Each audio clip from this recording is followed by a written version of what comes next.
हाय दोस्तों, स्टडी ज्ञान दर्शन में आपका स्वागत है। क्लास 8 चैप्टर 2 लाख की चूड़ियाँ करेंगे। एनसीईआरटी के क्वेश्चन आंसर हैं।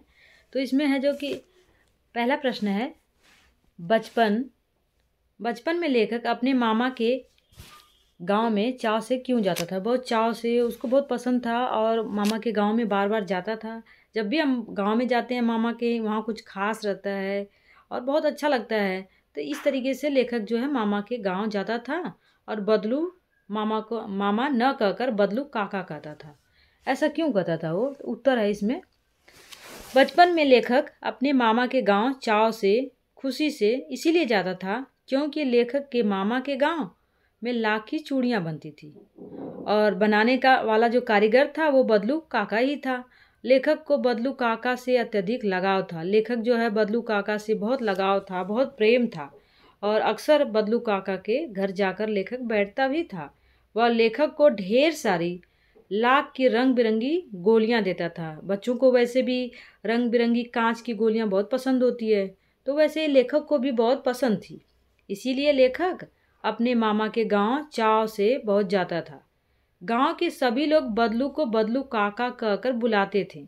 इस कारण लेखक भी बदलू मामा न कहकर बदलू काका कहता था। वैसे भी बच्चे जो चीज़ सुनते हैं उसी को ज़्यादा करके वो लोग भी बोलना चाहते हैं, तो वैसे ही लेखक भी कहता था। अब हम प्रश्न नंबर 2 करेंगे।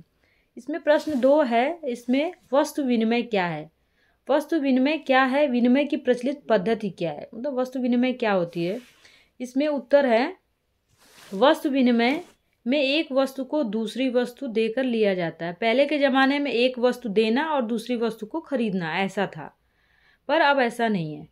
वस्तु के लिए पैसे नहीं लिए जाते थे, वस्तु के बदले वस्तु ली और दी जाती थी। एक वस्तु देते हैं, दूसरी वस्तु उसके बदले में लेते थे। पहले ऐसा ही था, किंतु अब मुद्रा के चलन के कारण वर्तमान परिवेश में वस्तु का लेन देन मुद्रा के द्वारा होता है और अब वर्तमान में, प्रेजेंट में हम पैसा देते हैं तभी हमें कोई वस्तु मिलती है। अब तो पैसे का ज़माना हो गया, मुद्रा मतलब पैसा। विनिमय की प्रचलित पद्धति होगी, लेन देन की अभी तो पद्धति पैसा ही हो गया है। प्रश्न तीसरा है, जो प्रश्न 3 है, 3 में जो दिया है कि मशीनी युग ने कितने हाथ काट दिए। इस पंक्ति में लेखक ने किस व्यवस्था की ओर संकेत किया है। मतलब मशीन का युग हो गया है वर्तमान में, ज़्यादा से ज़्यादा काम मशीन करती है और लोग अपने हाथ काट, मतलब कि कहने का मतलब यह है कि लोग अपने घरों में बैठ गए हैं, बेरोजगार हो गए हैं सिर्फ मशीनों की वजह से। जहाँ पे एक मशीन 15 लोगों का काम करती है, तो वहाँ 15 लोगों को हटा ही दिया जाएगा, मशीन से काम लिया जाएगा। तो इसके बारे में हमें बताना है कि लेखक ने इस व्यथा को, इस स्थिति को किस ओर संकेत किया है, क्या बताना चाहते हैं। उत्तर है, इस पंक्ति दिया, तो इस पंक्ति में लेखक ने कारीगरों की व्यथा की ओर संकेत किया है कि मशीनों के आगमन के साथ मशीनों का युग आ गया है, जिसकी वजह से कारीगरों के हाथ से काम धंधा छीन गया है और ज़्यादा से ज़्यादा काम मशीन करती हैं और बेरोजगार हो गए हैं लोग, मानो उनके हाथ ही कट गए हों। उन कारीगरों को रोजगार इन पैतृक काम धंधों से ही चलता है। पैतृक का मतलब पिता दादा के जो रोजगार हैं उन्हीं से अपना काम धंधा लोग चलाते हैं, क्योंकि अब रोजगार मिलना बंद हो गया है। ज़्यादा से ज़्यादा काम लोग मशीन से लेते हैं। उसके अलावा उन्होंने कभी कुछ नहीं सीखा था।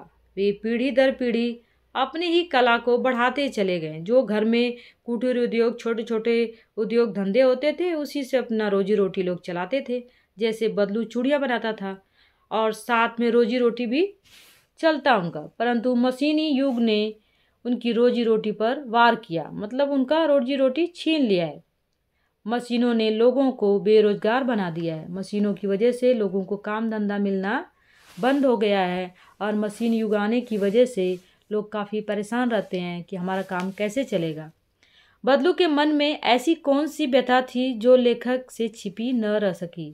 लेखक जो था वो बदलू को देखते ही समझ गया कि इनके अंदर कोई परेशानी है, कोई समस्या है, और इस तरीके से इसका उत्तर है, बदलू लाख की चूड़ियाँ बेचा करता था, परंतु जैसे जैसे कांच की चूड़ियों का प्रचलन बढ़ता गया उसका व्यवसाय ठप पड़ने लगा, क्योंकि लाख की चूड़ियाँ अब लोग कम पहनते थे और कांच की चूड़ियाँ ज़्यादा पहनते थे।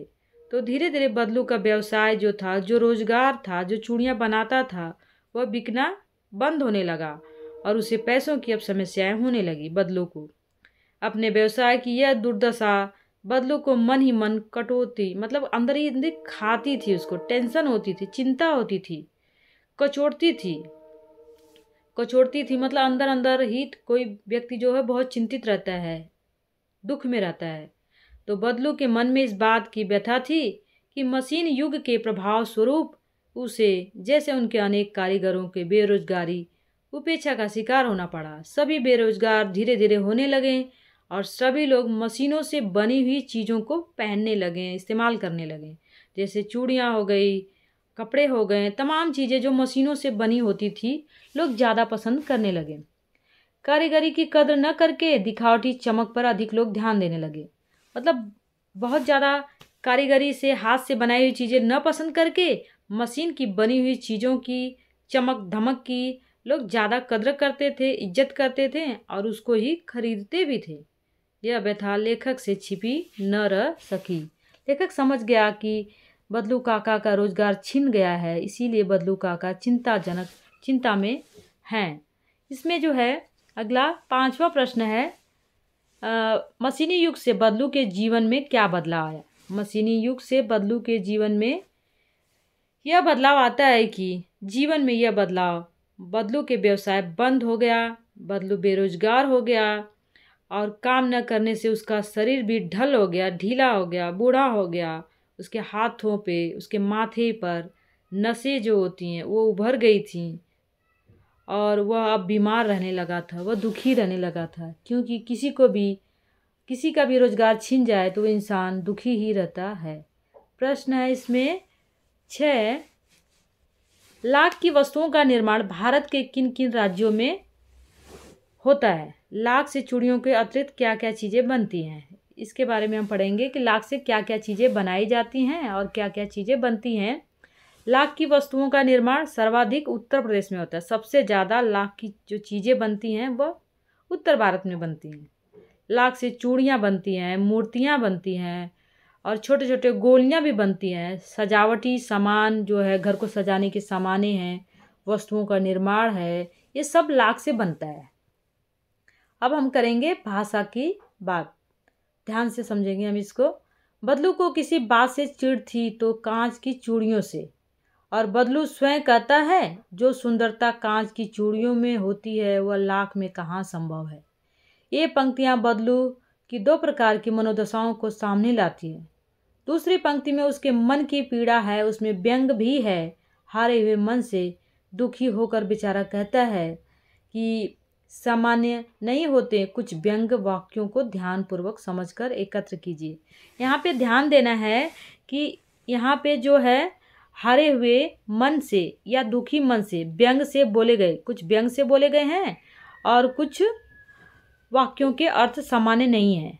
तो ये चीज़ें हमको यहाँ पे पता करना है कि कैसे इसको है। इसका उत्तर जो है ये है व्यंग वाक्य। अब पहले जैसी औलाद कहाँ, अब पहले जैसी औलाद कहाँ, इसमें देखिए अगला क्वेश्चन है जो,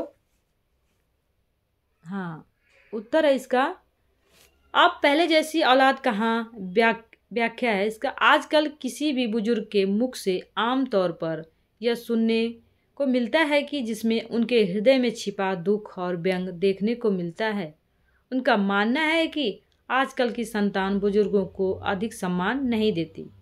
इसमें ये व्यंग मतलब किसी चीज़ को व्यंग रूप से करना, किसी चीज़ पे कटाक्ष करना।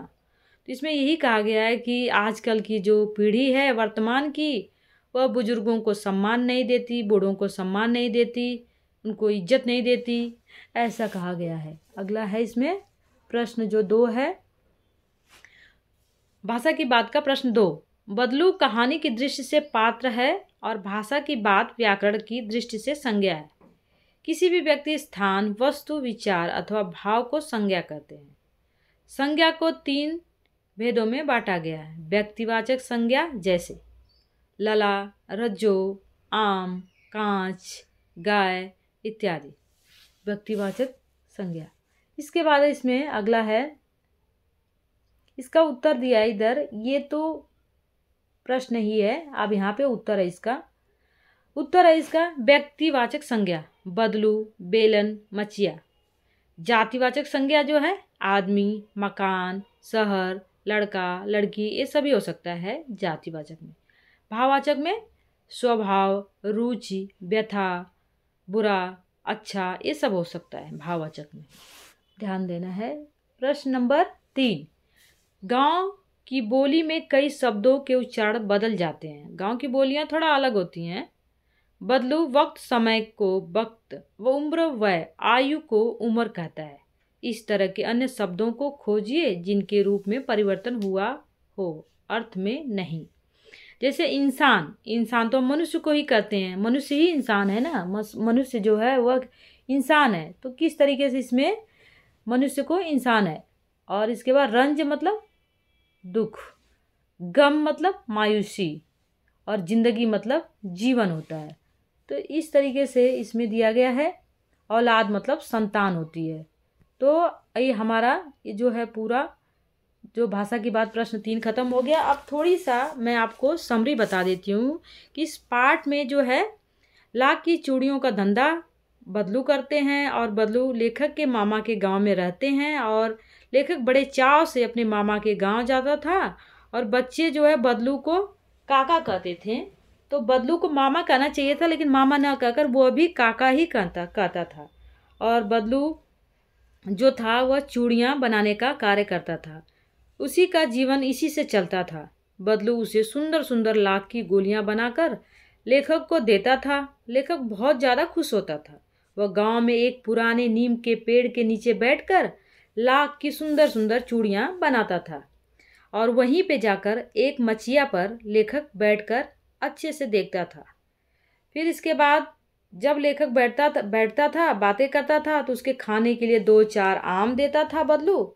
और जब कभी किसी स्त्री को कांच की चूड़ी पहनने देखता तो नाराज होकर उसे डांटा करता था। धीरे धीरे समय बीतता गया। व्यवसाय के कारण कभी समय से मेरा गांव जाना नहीं हो पाया। लेखक बहुत ज़्यादा दिन के बाद फिर गांव जाता है, और फिर वह मिलता है वहाँ पे बदलू से। एक दिन मेरे मामा की पुत्री मेरी बहन आंगन में गिर पड़ी, और उसके हाथ में कांच की चूड़ी टूटकर उसकी कलाई में घुस गई। उसके हाथों से खून बहने लगता है। तब मुझे बदलू काका का स्मरण हो जाता है, और तब मुझे तुरंत स्मरण मतलब याद आ जाता है बदलू काका का, और मैं मिलने के लिए उनके घर जा पहुंचा। तब मैंने बदलू काका को चारपाई पर देखा लेटा हुआ। मुझे अस्वस्थ दिखाई दिए। मुझे थोड़ा उनकी हेल्थ सही नहीं दिखाई दी। मैंने उनसे उनके स्वास्थ्य के बारे में, व्यवसाय के बारे में पूछा। तब मुझे पता चला कि अब धीरे धीरे लाख की चूड़ियों का जो व्यवसाय है वह बंद हो रहा है। बदलू काका ने अपनी पुत्री रज्जो को बुलाकर आम खाने के लिए मंगाया और मुझे दिया, और कहा, लला मुझे माफ़ करना, मैं तुम्हें आम खिलाना भूल गया। मैं बिना आम खिलाए कैसे जाने दूंगा तुमको। मेरी निगाह बदलू काका की बेटी रज्जो की गोरी कलाइयों पर गई। उन हाथों में लाख की चूड़ियाँ बहुत ही फब रही थी, सुंदर लग रही थी, क्योंकि वो गरीब थी और वो लाख की चूड़ियाँ पहनती थी, कांच की नहीं। बदलू ने मेरी दृष्टि देख ली और कहा, यही आखिरी जोड़ा बनाया था जमींदार साहब की बेटी के विवाह पर। ये मुझे 10 आने पैसे दे रहे थे। मैंने जोड़ा नहीं दिया और कहा, शहर से ले आओ। जाने दो, अब मुझे नहीं चाहिए किसी का। मुझे बदलू काका से मिलकर प्रसन्नता हुई, बहुत खुशी होती है। बदलू काका ने हार कर भी हार नहीं मानी। उनका व्यक्तित्व कांच की चूड़ियों जैसा न था, आसानी से टूट जाए। वो बहुत ही बहादुर इंसान थे, साहसी थे। उनका रोजगार चला गया, व्यवसाय चला गया, और इसके बाद मशीनी युग ने लोगों का व्यवसाय, लोगों का रोजगार छीन लिया। अब तो मशीन लग जाती है, वहाँ तो 2 लोगों से काम चल जाता है। पहले के ज़माने में मनुष्य ही सारे काम करते थे, पर रोजगार सबके छीन जा रहे हैं, सबका व्यवसाय चला जा रहा है। थैंक यू, धन्यवाद। लाइक शेयर सब्सक्राइब कीजिए।